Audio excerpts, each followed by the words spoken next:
Today is September 21st, 2022. And this is what my extraterrestrial, or should I correct myself and give them the proper honor they need to be known as, the holy extraterrestrial homo sapien superior. And look, you can even see that crown of life floating over their head, kind of look like a halo, how men in the past described a halo. So that I'm not the first person to see these guys. And also, if you don't believe me, go on YouTube. You'll see a whole bunch of even a prehistoric caveman carving when men in the Stone Age, when men were able to carve things in stone, show a guy with an egg-shaped head with a crown sitting over his head, like electricity, you know, and clear as day, these guys had some type of static electricity, looked like the aura of a sun. But when I looked at the images that was showing the shape of the aura of the sun, it looked like it was a pure static electricity halo. Because I know what static electricity looked like, because I live in a timeline where there is static electricity. But anyway, this is what they said. They said that they're going to give Russia as many chances as they can because they love the Russian people, and they have wee children and wee babes and all that. They're going to let them do the first nuke. And after they do the first nuke, he said they will have no choice but to knock them down to their basic 1,000. And these guys explained to me the reason why is because space exploration and space travel and space conquering is more important than what Vladimir Putin is screaming and fighting about. It's more important than just one country. They said we can still get to the outer space stage without the Russian people. And I guess they have a lot of respect for the Russians because during the, what was it they called it, during after the Cold War, NASA space race, and USA won the space race. If you think about it, imagine what type of nuclear space engine we can build if we were to build our own version. Like, you know, okay, check this out: how you make a nuclear power plant.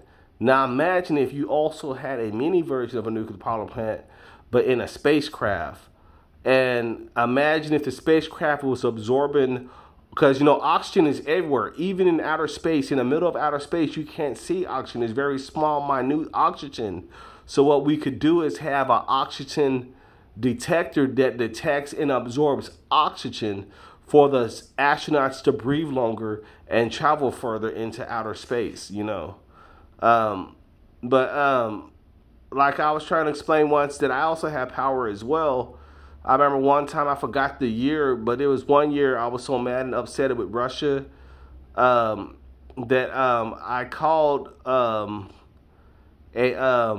meteor from outer space onto them. And these guys came to me and screamed at me and said, "What about the wee babes? What about the wee babes?" Telepathically. And it made me so nervous because, you know, I'm a man that's afraid for my soul. I can't speak for Vladimir Putin, but I can speak for myself. That I'm a man that's afraid for my soul, you know. And it's almost as if it's almost as if excuse me, I apologize. Let me turn this TV down. Okay, just so y'all can get rid of that play. It's almost as if Vladimir Putin is trying to commit suicide, especially if he was to ever get word of this video, and he still wants to do what he do. You know, he's going to try to provoke these guys and force these men to make sure. He said, "Nuh-uh, I don't believe unless it really happens. I'm going to see, you could be lying." Oh yeah, go ahead, be my guest. Fire off your nuke. Be proud that you're a bully and that you're in the flesh of a devil.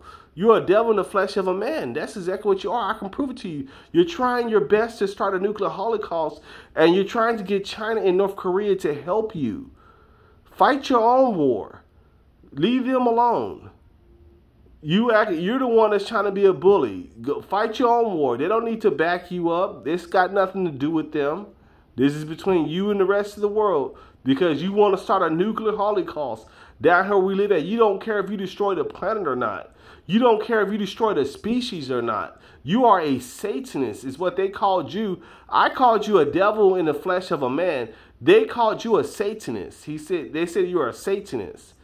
And they said that you're suicidal. So that must mean you have a mental problem. Maybe you're bipolar or something like that nature.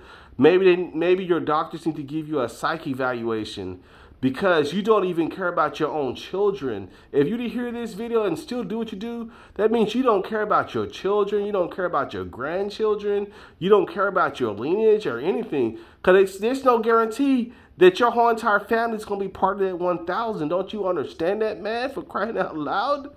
Jesus Christ, man. And then also, make a long story short, not to get off subject, I was in Haltom City, Texas back in 2003. I know it was October because after this event happened that I'm about to explain to you, I had a white man and his 2 granddaughters invite me to a Halloween party. Well, anyway, one day I was outside praying, practicing like Elijah the prophet, because I was going through racism here in my country, but because people were picking on me because of the skin tone I am, and I had no choice to be skin tone I am. I'm just making the best of the cards that I was dealt. You know, and then come to find out there's nothing wrong with being my race, because I'm the original native of planet Earth and of this solar system. You know, this whole solar system was given to a guy that looks like me, and his name was Adam, and he was a Sani Bushman tribe man, because the Sani Bushman tribe are the original natives of planet Earth, and all races of men, including the Russians and the white people of the USA and London, England as well, could not be here today if the Sani Bushman tribe didn't exist first to pave the road for them to be here. In order to make a white guy, you got to go through an Asian. And if you don't believe me, look at the journey of man. The journey of man that tell you first the Sani Bushman tribe existed, then somebody, I'm about to put this 2 cents in. Somebody in the Sani Bushman tribe had sex with a Neanderthal. Then the offspring came out looking like an Asian, because the elk people look like Asians, and they also created the Russians and the white people, and also the Eskimos, who created the Native Americans, who created the Aztec Indians, who created the rest of the people on those islands down there in South America. The DNA tests will prove it. So white people are not necessarily a superior race, although they think that they are. And I understand why the white civilization is the way it is, because they lived in cold parts where they couldn't grow turnips and potatoes and stuff like that to feed their family. They had to go hunt. And guess what? You can't grow vegetables in that frozen ice land that they live at. So guess what? They're homo sapien. They had to push their homo sapien brains to the max in order to survive, in order to feed their children, in order to keep their families safe and stuff. And so they build ways to keep themselves warm, to live in brick houses and stuff like that, while men in Africa were too comfortable and they were living in grass huts and stuff because they were just comfortable living the prehistoric life. The white man was forced to push his brain to the max to find out ways to keep himself alive, and that does not necessarily make him superior. Because if you want to get down to superior, just look at the athletes. You know what I'm saying? Corrections, I won't even say athletes. Let's just keep it real and say the Olympics. It's like every physical sport, the black people are always winning. But then when it comes down to the cold polar sports, the white guys are always winning. You know, the gold medals. Let's just be real here. So, and then also, if you want to talk about superior, the Sani Bushman tribe is the original race of planet Earth, and they're still here today. So if we ever get to the point where we can make an eternal lifespan, all we have to do is probably get some of their DNA and see what is so perfect about their DNA, because we probably just got to build our own version of DNA. Once we have we already mapped the DNA as much as we could, and once we can totally map it, then we can ask the computer to make designs for perfect human DNA. And then see if that'll give you eternal lifespan. And maybe they would say we need to get some DNA from the Sani Bushman tribe, which means we should probably make sure we keep them alive past the 50,000 years that they suspect that they will live. You know, and then look, the Sani Bushman tribe are here today to repopulate the earth. If they need it, they get all the races back here again. But unfortunately, let's be real, I have to tell you the truth, guys, this time. There probably won't be no Asians and white people. And this is the reason why. This is very important to understand this. Because there's no more Neanderthals. We're Neanderthals. The Sani Bushman tribe Homo sapien race is still here. But where are your Neanderthals? So guess what? If you start a nuclear holocaust and you knock the planet down to the basic one Sani Bushman tribe man and one Sani Bushman tribe woman, all you're going to get is the same old species again, but no white people, because there's no Neanderthal. There's nobody with Neanderthal DNA, because the Africans and the Sani Bushman tribe got 0% Neanderthal DNA in them. And people that live in Europe and Asia have 2 to 5% Neanderthal. And that 2 to 5% is probably more or less like cosmetics. But anyway, I don't want to go into that. I'm getting off subject. But anyway, space exploration, space travel, space conquering is more important than the Russian country, the Russian race. That's why he's going to spare them and knock them down to their basic 1,000. And we know you got 6,000 nukes, and you're probably going to send half of that to the USA and half of that divided to everybody else. And maybe you'll be a clever man and keep 5% just in case you got to use for a backup or whatever. You know, okay. But either way it goes, America is such a nice, kind, gentle country, ladies and gentlemen. I mean, check this out. They got a weapon that is so powerful, if they use it 3 times, it sends the whole entire planet into a nuclear winter. And they're saving this device for a extraterrestrial holocaust, for people to come from outer space that would try to execute our whole entire species just for being mortals or just for being made in the image of God. And they got this weapon that they're saving for just that one event. Like, this is the mankind's greatest hope. If this don't get rid of the extraterrestrial menace, then nothing will. And we're failures, gentlemen. And we have to submit to our alien overlords. So guess what? America's such a proper country. They don't want to use his own Russia. They don't want to send their nukes there. They don't want to fight. You know, the U.S., if they had their way, they wouldn't be trying to do anything but just mind their own business and keep the the immigrants from coming across the border illegally. They got other problems to worry about. You know, now they got to babysit people like Vladimir Putin, like they babysitting the world. This is unfair. But like I was trying to tell y'all, it was October 2003. I know this because I was joining the Army back then, and I joined the Army 11/4/2003. It's when I was in basic training, and I saw this spaceship. There was a white guy told me to shut up, get back in the house. I screamed, "You see, God, I'm out here praying to you and minding my own business." And I said, this man is out here trying to, because he shot off his shotgun at a distance, out here bothering me. And I said, I had no choice to be the skin tone I am. I said, you made me the skin tone that I am. And then right before my eyes, a big, massive, humongous, huge ball of light bust through the atmosphere. I saw the real true life version of Star Trek Enterprise or Star Trek Voyager, however you want to name it, whatever. The real version bust through the atmosphere, paused in midair, and it made a sound like this. Shoo,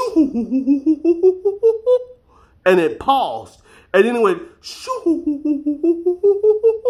back into outer space. Now it's important that you hear that sound, because that lets me know what the motor sounds like. So if I ever will be able to reinvent a motor, their version of a motor, I'll be able to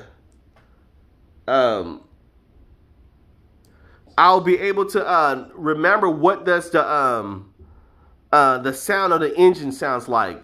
If we were ever invented the teleportation and I was to go in it, I'll be able to judge and say, no, I saw the extraterrestrial Homo sapiens teleporter. I actually experienced it, and it looks more like this, and you have more like an experience such as this.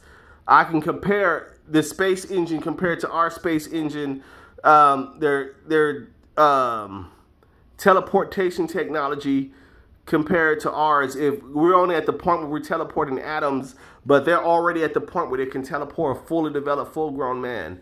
and they stood the same height as me. According to the U.S. Army, I'm 68 inches, and from the eyebrows down, we stood the same identical height.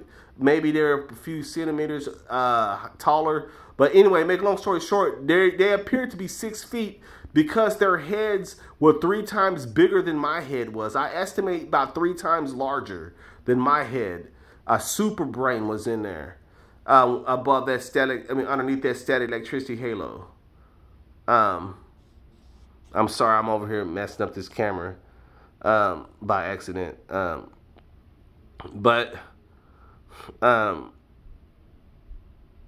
It was Haltom City 2003. I wasn't the only person seeing it. I estimate about 140,000 people seen it. People outside that were homeless, people outside walking up and down the street, people outside jogging, people outside driving down the street, people going to McDonald's, people just doing their everyday normal things. They just happen to be outside, not in their house, all seeing that spacecraft. And just like they say, many are called, but only few are chosen. And out of all the people that seen that spacecraft that night in 2003, October 2003, Haltom City, Texas, I was the only person that was chosen because 7 days later, I was in my mother's house by myself, and they teleported me from out of my mother's house into their domain and showed me what they looked like. They took away my color vision, and now then they teleported me back, and now they talk to me telepathically when stuff like this happens, and they really don't want to knock the Russian people down to their basic 1,000. But if you force them, they have no choice because space exploration and space travel and space conquering is more important than the Russian race. They said we can still get to these stages without them. And they don't want to knock us back down to the Stone Age. And they don't want you to start a nuclear holocaust just because you're suicidal. Why don't you just simply do something like this? Go have a psychic evaluation because you are up in age. And remember, the brain does, Vladimir Putin, the brain does kind of wither, I guess is what I want to say, as you get older. Now, all you do is have a proper, don't have one where they're going to automatically say what they want you to say because their nerds are going to die. Have a true evaluation because check this out. I can probably help you. They probably hook you up with some type of medication. Now, check this out. After taking these medications, if you still don't want to blow up the world and stuff like that, then shit, the medicine did its job, and the extraterrestrial homo sapien superiors were correct that you're suicidal, could be maybe a little bipolar, something like that. And maybe that's all you simply have to do is just take the medication, and then the whole world be able to say, oh, he's not on his pill again because look what he's doing. You know what I'm saying? Maybe it's just something as simple as that. I don't know. I know it is prehistoric pharmaceuticals compared to these guys. You know what I'm saying? But to you, it's more than up-to-date medication. But to me and these guys, it's prehistoric pharmaceuticals. But it just might be what you need. And have mercy. If you don't love yourself, love your family. That's all these guys want us to do. Their message is for us to all love one another. They said we have to fulfill the scripture. Behold, there was a new heaven and a new earth. In Revelations it says this, because the old heaven and the old earth has passed away. And what you don't understand, that is why space exploration and space travel and space conquering is important, Vladimir Putin, because we have to, after we conquer these other solar systems, we're now supposed to look up at the sky and say, behold, a new heaven, which is outer space, and a new earth, which is the planetoid that you live on, because planet Earth has passed away because of the supernova. Most likely. Let's just be realistic. It's something we can't stop or prevent from happening. So that's why our species is a planet hop species. We have to turn blue planets into space stations for homo sapien life forms. We know for a fact if the planetoid is about the same size as planet Earth, the same blue atmosphere and all that, it's probably perfect conditions for us to live in. And we just got to figure out how to fight those viruses and stuff that they could have, that they obviously would have on those planets. There's viruses down here, there's viruses over there too. You know, and on those other solar systems. So they're going to let you, Vladimir Putin, do the first nuke. Because they said they have no choice because they're trying to give you as much time as possible, because these guys don't want to make it where they have to give permission to the planet to knock you down to your basic 1,000, because these guys think space exploration is more important than what you're fighting for, Vladimir Putin, and what you're crying and screaming about. These guys think space travel is more important than any type of beef you have with a neighboring country or whatever is making you mad and upset. These guys think conquering planets, blue-sized planets, size of Earth, maybe even super Earths if we can get away with it, is more important than what you're crying about. You're trying to conquer a measly country that's not even the size of Texas or Alaska. But we're on space galactic conqueror. We're trying to conquer blue planets. Bro, don't you understand? You're not going to knock us down to the Stone Age. We're going to extinct you. Don't you understand that? You're the one that's going to be extinct. You forced the world to do it. And then the homo sapiens, holy extraterrestrial homo sapiens superiors might throw in their 2 cents. Just to make sure this prophecy come true, we are getting knocked down to your basic 1,000. Don't commit suicide. Leave people alone. Let space travel reign. We don't want to go back to the Stone Age. Who cares about some land the size of Texas? Get a life. Mind your own business. For crying out loud. This stuff is bigger than you. Bigger than what you're crying for. We're trying to conquer other blue planets, other solar systems. And we cannot do that with a lunatic like you on the planet trying to have a nuclear holocaust. And that's just me being real. Go see your doctor. Go take some medication, for crying out loud. Maybe you won't eat. Maybe you have a totally different mindset if you do. For crying out loud. Smith out.